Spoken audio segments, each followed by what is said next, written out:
আসসালামু আলাইকুম এভরিওয়ান, সবাই কেমন আছেন? এই তো আজকে আমি সব রান্না বান্না করার জন্য সব গুছিয়ে নিয়েছি। আমি এখানে মাথার মাংস সিদ্ধ করে নিয়েছি। সকালবেলায় আমি অনেক ভোরেই মেয়েকে স্কুলে দেওয়ার সময় আমি মাংসটা সিদ্ধ করে নিয়েছি, আর বাকি মাংসটা ভিজিয়ে রেখে তার মাছটা ভিজিয়ে রেখে আমি স্কুলে চলে গিয়েছি।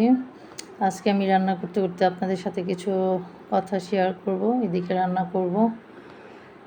আজকে আমার দেওরের জন্মদিন।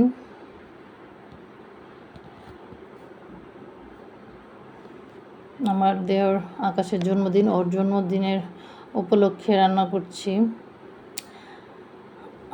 আকাশ জন্মদিনটা অনেক উপভোগ করতো। প্রতিটা জন্মদিন ওর বন্ধুদের দাওয়াত করে খাওয়ানো হতো। আজ আমাদের মাঝে নেই, কিন্তু আমাদের কাছে সব সময় আছে। এক দুর্ঘটনায় আমাদের ছেড়ে চলে গিয়েছে ওপার আকাশে।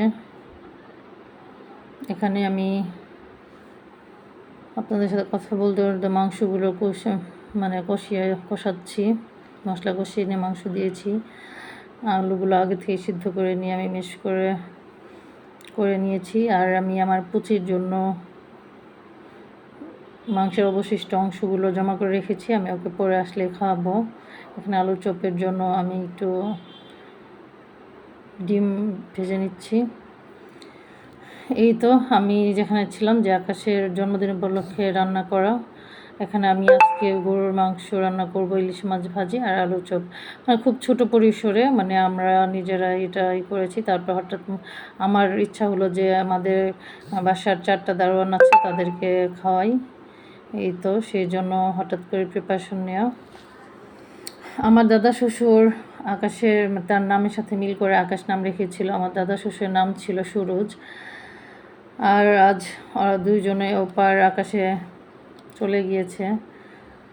আজ আকাশ নিয়ে তো কী হয়েছে, ওর জন্মদিন থাকবে না। আকাশের জন্মদিন উপলক্ষে আমাদের বাসায় 4 দারোয়ান মামাকে খাওয়ালাম। সেই জন্য একটু বেশি করে আমি রান্না করছি।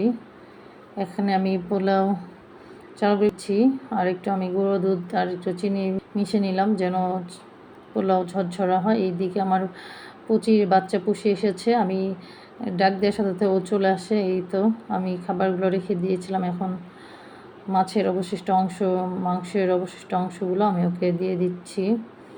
আসলে প্রাণীদের প্রতিও ভালোবাসাটা যেন একটা অদ্ভুত মায়া কাজ করে। আমার খুব ভালো লাগে ওদের সাথে কথা বলতে, ওরা যেন কথাগুলো বুঝে। এই তো আমি এদিকে সব কিছু আবার ভেজে নিয়েছি, আলু চপ ভেজে নিয়েছি। পোলাওগুলো রান্না কমপ্লিট হয়েছে। সবার কাছে কেমন লাগলো আর বাকি গল্পগুলো আরেকদিন বলবো, আকাশের কথাগুলো আরেকদিন বলবো সবার কাছে। এইদিকে মামাদের খাবারগুলো আমি দিচ্ছি এক এক করে। আসসালামু আলাইকুম।